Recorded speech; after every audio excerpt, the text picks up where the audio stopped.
Have you ever wondered what it felt like to walk the streets of London in 1965, right in the middle of the swinging 60s? Hi, my UK YouTube family.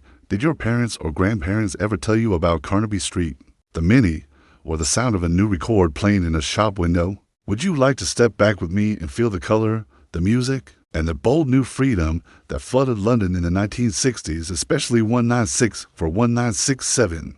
Imagine the air thick with cigarette smoke and excitement, shop windows exploding with color, red double-decker buses rumbling by, and a river of young people who seemed to believe the future belonged to them. It was the 1960s. Swinging London and the city's streets were the stage for one of the most electric cultural transformations of the 20th century. Young men in sharp suits and polished shoes, the mods, rode scooters with pride. Their clean lines and precise haircuts announced a new kind of modernity. At the same time, boutiques on Carnaby Street and King's Road became tiny cathedrals of style where bold patterns, miniskirts, and short hair told the world that old rules were changing fast. The term swinging London came to describe this explosion of music, fashion, and youthful confidence that made London feel smaller, brighter, and suddenly central to global culture. Walk with me down Carnaby Street in 1965, the pavement packed with young people, record shops playing the latest sounds, and shop windows filled with daring designs by Mary Quant and other daring tailors and designers. Women who yesterday wore stiff skirts now dared the Mini, a symbol of freedom, impatience with the old order, and a desire to be seen. Boutiques were tiny revolutions. A new silhouette or a new tune could change how a whole generation walked. The fashion revolution had a face. Models like Twiggy and designers like Mary Quant became icons who shaped how London looked to the world. The sound of the city was changing too. The clubs around Soho and the West End pulsed with blues, R&B, and the new British rock sound. Bands that would soon set the world alight. The Rolling Stones, The Who, and other London-born groups fed off the restless, hungry energy of the streets. Music was no longer background. It was the language young people used to shout, whisper, seduce, and rebel. The marquee in small clubs on Wardour Street gave young bands their first rites of passage. The city became both classroom and cathedral for a generation that learned to speak in chords and lyrics. And everywhere you looked, the city moved. The familiar red Routemaster buses rolled through the arteries of London, practical workhorses and an unmistakable symbol of a city rebuilding and modernizing after war. These buses, with their open platforms and constant rhythm, were part of what made London a living postcard, carrying cleaners, clerks, musicians, and mothers with prams in the same slow dance. For many, a ride on a Routemaster was as ordinary and as deeply London as the smell of coal fires in winter or the sound of church bells on Sunday. But it was not all carefree glamour. The 1960s carried the echoes of harder changes.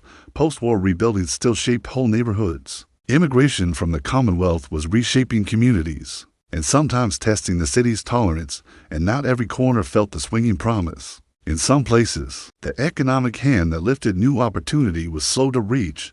The city's beauty and its bruises sat side by side, a reminder that every golden age has its shadows, and that progress often arrives with noise, protest, and friction. Close your eyes and picture a Saturday afternoon on a typical London high street in 1967. Mothers balancing shopping bags, children staring at windows full of toys and comic books, a jazz or pop single drifting from a nearby shop, a bus conductor swinging open the door and calling out the fare. London felt alive because people from all walks of life mixed in public spaces more than before. Markets, cinemas, cafes, and transport hubs became places where new ideas met old habits. The city's public life, noisy, communal, spontaneous, is what made its stories feel intimate even as they became global. There is a small moment I love to imagine. A young woman stepping out of a boutique, in a newly bold dress, laughing with her friends. The sun catching the glossy posters advertising a new record. A bus rounds the corner. A couple argues softly over politics or rent. An older man watches from a doorway, remembering ration books and blackout curtains, and feeling both confusion and a secret pride at how fast the world rewrites itself.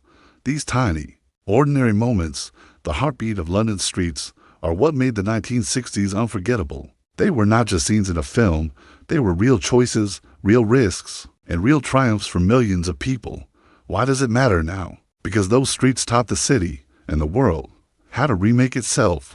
They taught us that style could speak for freedom, that music could cross borders, and that young people could reshape public life. London in the 1960s was messy, brilliant, and stubbornly alive. It was a city learning to tell a new story about who it wanted to be: loud, modern, and defiantly hopeful. If this little walk down memory lane touched you, imagine the full picture: the color, the noise, the risk, and the joy. A London that dared to be different and, in doing so, changed the way millions dressed, danced, and dreamed. Thank you for watching. If you enjoyed this journey, please visit our full channel and watch more.